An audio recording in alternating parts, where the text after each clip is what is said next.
नमस्कार, आप देख रहे हैं बोले भारत और मैं हूं शांता सिंह। फर्ज कीजिए कि आपकी कोई जमीन हो या मकान हो और उस पर कोई कब्जा कर ले।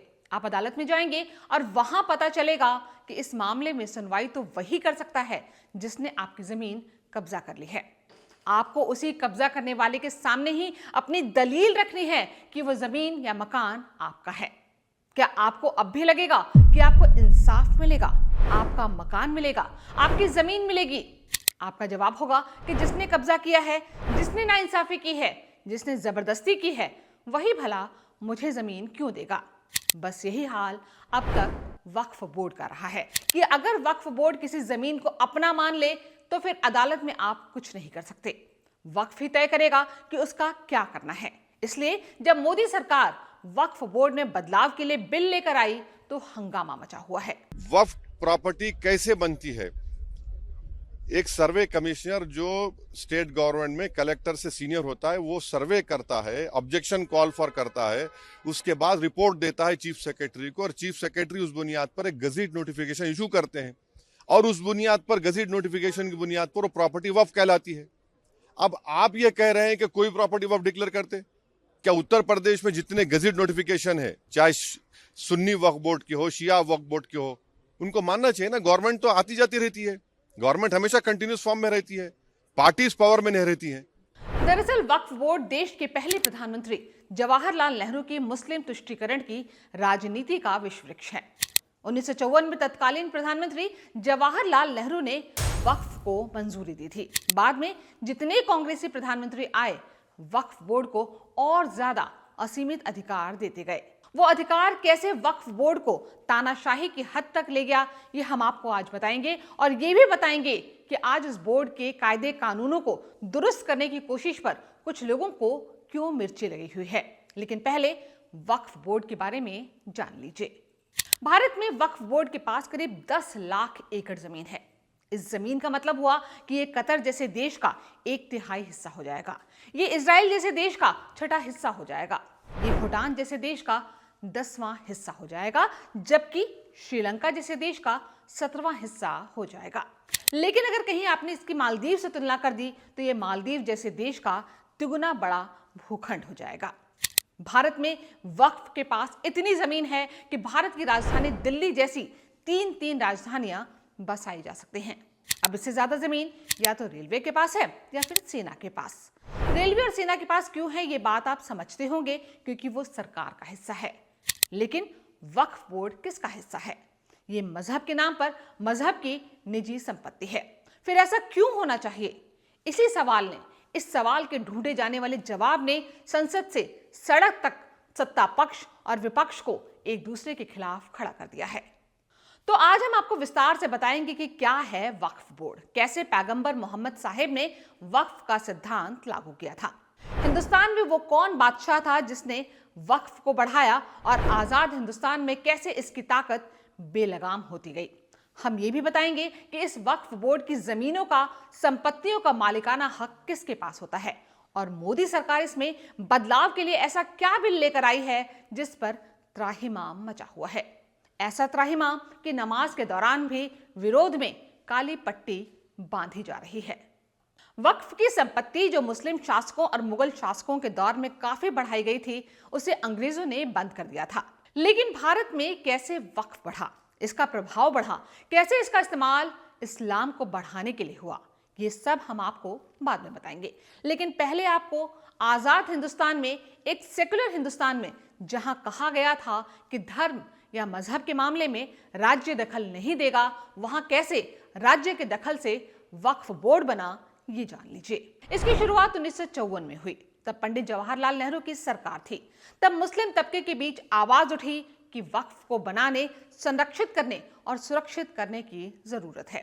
फिर क्या था? नेहरू सरकार ने वक्फ बोर्ड अधिनियम पास करा दिया। ये उन्हीं नेहरू जी का कारनामा था जिन्होंने सोमनाथ मंदिर के पुनर्निर्माण के मामले में सरदार पटेल और राजेंद्र प्रसाद के प्रयासों की आलोचना की थी, क्योंकि उन्हें लगता था कि राज्य को धर्म के मामले में दखल नहीं देना चाहिए। लेकिन नेहरू जी की धर्मनिरपेक्षता की भावना मुस्लिम सवालों की चौखट पर दम तोड़ने लगती थी, जिसका पहला सबूत वक्फ बोर्ड के गठन के रूप में दिखता है। उस वक्त एक्ट 1954 के तहत वक्फ की संपत्तियों की देखरेख, उनकी जिम्मेदारी, सब कुछ वक्फ बोर्ड के पास आ गई थी। और उस वक्त बोर्ड की संपत्ति की बात कहां से आई? तो वो आई भारत पाकिस्तान के बंटवारे की वजह से। 1947 में हिंदुस्तान का खूनी विभाजन हुआ था। उसमें बहुत सारे लोग भारत से पाकिस्तान चले गए। अब वो मजहब बचाने के लिए पाकिस्तान चले तो गए, लेकिन उनकी अचल संपत्तियां यही रह गईं। उनके घर बार यही रह गए, मकान रह गए, दुकानें रह गईं, खेत खलिहान रह गए। अब मुस्लिम संगठनों से मांग उठने लगी कि वो संपत्ति तो हमारी है, जो लोग पाकिस्तान गए उनकी संपत्तियों पर मुसलमानों का मालिकाना हक हो। वो हक कैसे हो? तो सामने आया वक्फ एक्ट, जिससे ये जिन्न निकला कि वक्फ बोर्ड के पास पाकिस्तान गए तमाम लोगों की संपत्ति होगी। अब सवाल है कि क्यों होगी भाई, या क्यों होनी चाहिए थी? वक्फ की मान्यता तो यही है कि कोई खुद अपनी संपत्ति वक्फ के नाम कर दे तो वो वक्फ की संपत्ति होती है। लेकिन जो लोग पाकिस्तान गए उन्होंने एक तो ऐसा किया नहीं, फिर जो इस देश के ही नहीं हुए वो कैसे यहाँ की संपत्ति या जमीन जायदाद के हकदार हो सकते थे? और जब वो हकदार ही नहीं थे तो वक्फ को संपत्ति कैसे दे सकते थे? लेकिन महान पंडित जी ने सब दे दिया। ऐसे सवालों पर कोई माथापच्ची नहीं हुई, बल्कि अगले ही साल यानी कि 1955 में ही संसद ने एक कानून बनाया, जिसके तहत देश के हर एक राज्य को भी अपना वक्फ बोर्ड बनाने का हक मिल गया। 9 साल बाद 1964 में सेंट्रल वक्फ काउंसिल का गठन हुआ, जिसका मकसद राज्यों के वक्फ बोर्ड को सलाह मशवरा देना था। फिर जहां शिया और सुन्नी दोनों हो, वहां दोनों के लिए अलग अलग वक्फ बोर्ड भी बन गए। इस वक्त देश में एक केंद्रीय वक्फ बोर्ड है, जबकि 32 स्टेट वक्फ बोर्ड हैं। इन बोर्ड की ताकत 1995 में नरसिम्हा राव ने बढ़ाई थी। 1992 में बाबरी मस्जिद विध्वंस के बाद कांग्रेस से मुसलमान वोट छिटकने लगे, तो इस वोट बैंक को हासिल करने के लिए पीवी नरसिम्हा राव ने ही वक्फ बोर्ड को बेहद ताकतवर बना दिया था। उन्हें उम्मीद थी कि 1996 में मुस्लिम वोट फिर से कांग्रेस को मिल जाएंगे, लेकिन उनकी दाल गली नहीं। कांग्रेस इतने पर ही कहां मानने वाली थी। वो कहावत है ना, बड़े मियाँ तो बड़े मियाँ, छोटे मियाँ सुभान अल्लाह। 2013 में मनमोहन सिंह की सरकार ने तो 1995 के वक्फ बोर्ड एक्ट में बदलाव करके उसकी शक्तियों में और भी बढ़ोतरी कर दी। इससे वक्फ बोर्ड की ताकत अथाह हो गई। 2013 के बदलाव के बाद वक्फ की सारी संपत्ति की देखरेख बोर्ड की हो गई। उसकी आमदनी, खर्च, संपत्ति का इस्तेमाल, संपत्ति का ट्रांसफर, सब कुछ वक्फ बोर्ड को ही देखना था। अगर कोई संपत्ति एक बार वक्फ के पास गई तो उसे वापस नहीं लिया जा सकता। वो संपत्ति हमेशा के लिए बोर्ड की हो जाती है। अगर बोर्ड को लग जाए कि कोई संपत्ति इस्लामिक कानूनों के मुताबिक वक्फ की है तो फिर वो बोर्ड की ही हो जाती है। कोई अगर ये चाहे कि जमीन के मालिकाना हक के सवाल पर कोर्ट कचहरी चला जाए तो वहां इस पर मुकदमा ही नहीं होगा, बल्कि आपको इसके लिए बोर्ड के सामने ही जाना पड़ेगा और उस पर भी अंतिम फैसला बोर्ड ही करेगा। आप इसे कुछ इस तरह से समझिए, अगर किसी गैर इस्लामिक शख्स की जमीन के बारे में वक्फ ये दावा कर दे कि ये जमीन तो उसकी है, तो फिर उस शख्स को बोर्ड के पास जाकर ही ये साबित करना होगा कि नहीं हुजूर, ये जमीन हमारी है। यानी बोर्ड कोई जमीन ले ले तो फिर आपको मिलेगी नहीं। कैसे मिलेगी? क्योंकि जिसने ले ली वही तो महात्मा बनेगा नहीं कि वो जमीन आपको दे दे। इन तानाशाही भरे कट्टर बोर्ड के सामने मोदी सरकार एक नया कानून लाने लगी तो हंगामा मच गया। मोदी सरकार में अल्पसंख्यक मामलों के मंत्री किरेन रिजिजू ने जो बिल संसद में पेश किया, उसमें वक्फ बोर्ड की असीमित ताकतों को सीमित करने का प्रावधान है। उसमें प्रावधान है कि अब वक्फ बोर्ड में सिर्फ मुस्लिम ही नहीं, गैर मुस्लिम भी शामिल हो सकते हैं। उसमें 2 महिला सदस्यों को भी शामिल किया जाएगा। वक्फ बोर्ड का सीईओ गैर मुस्लिम भी हो सकता है। अब किसी संपत्ति पर बोर्ड दावा करेगा तो उससे पहले उस दावे को सत्यापित कराना होगा। अब किसी जमीन पर कोई मस्जिद बन जाने भर से वो वक्फ की जमीन नहीं हो सकती। साथ ही अब सीएजी के पास ये अधिकार होगा कि वो बोर्ड की संपत्ति, कमाई और खर्च को ऑडिट कर सके। और सबसे बड़ी बात यह है कि अब वक्फ की संपत्तियों पर दावेदारी के मसले को अदालतों में चुनौती दी जा सकेगी और अंतिम फैसला बोर्ड का नहीं बल्कि अदालत का ही मान्य होगा। बस इसी बात पर मुस्लिम संगठनों, मुस्लिम नेताओं और धर्मनिरपेक्षता का चोंगा ओढ़े कुछ नेताओं ने हाय तौबा मचा दी है। वक्फ बोर्ड के अधिकार और संशोधन के बाद बोर्ड की ताकत कितनी रहेगी ये तो आपने समझ लिया। अब आप ये जान लीजिए कि वक्फ है क्या। ये शब्द आया कहां से? तो ये शब्द वकुफा से आया है, जिसका अर्थ है बांधना। इस्लाम की मान्यता है कि जब कोई आदमी अपने मजहब को गवाह मानकर अल्लाह की खिदमत के लिए अपनी जमीन, अपनी संपत्ति, अपनी दौलत दान दे दे तो उसे ही वक्फ कहते हैं। वो संपत्ति चल संपत्ति भी हो सकती है, अचल संपत्ति भी हो सकती है। उस संपत्ति के इस्तेमाल की शर्त यह है कि उससे जो भी आमदनी होगी वो इस्लाम धर्म के लिए ही खर्च हो सकती है। उस खर्च और सेवा में परोपकार की चीजें भी शामिल हैं, मसलन तालीम या शिक्षा के लिए मदरसे खुलवाना, लोगों के इलाज के लिए अस्पताल खुलवाना, जो लावारिस हैं, जिनका इस दुनिया में कोई नहीं है, उनके लिए अनाथालय खुलवाना। ये सारी चीजें वक्फ के कामों में आती हैं। लेकिन इससे आगे मजहब का प्रसार इसके मुख्य एजेंडे में होता है। इसलिए नई मस्जिदें बनवाना या फिर कब्रिस्तान बनवाना वक्फ का काम माना जाता है। इसमें यह भी है कि अगर कोई इस्लाम को नहीं मानता, दूसरे धर्म का अनुयायी हो, लेकिन वो भी अगर वक्फ के लिए दान देता है तो उसकी दान की गई संपत्ति इस्लाम के ही प्रचार प्रसार में उसी धर्म की शिक्षा और स्वास्थ्य के लिए इस्तेमाल होगी। यानी सब कुछ मजहब पर आधारित है। वक्फ के बारे में यह भी कहा जाता है कि वक्फ की अवधारणा पैगंबर मोहम्मद साहिब के समय में ही आ गई थी। एक बार मोहम्मद साहिब के एक शागिर्द खलीफा उमर ने उनसे एक जमीन के टुकड़े के बारे में पूछा कि इसका कैसे इस्तेमाल किया जाए। तो मोहम्मद साहिब ने कहा कि अल्लाह की खिदमत करते हुए इस जमीन का इस्तेमाल इंसान की सेवा के लिए, उसकी बेहतरी के लिए किया जाए। ये ऐसी जमीन हो जिसको ना कोई खरीद सके, ना बेच सके, ना किसी को तोहफे में दिया जा सके।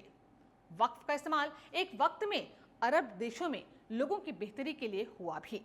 970 ईस्वी में मिस्र में अल अजहर यूनिवर्सिटी बनी थी, तो वो वक्फ के पैसे और सहयोग से ही बनी थी। बल्कि इससे भी पहले 1859 ईस्वी में मोरक्को में बनी अल कुराइनी यूनिवर्सिटी वक्फ संपत्ति से बनी शुरुआती तालीम के मरकजों में शामिल है।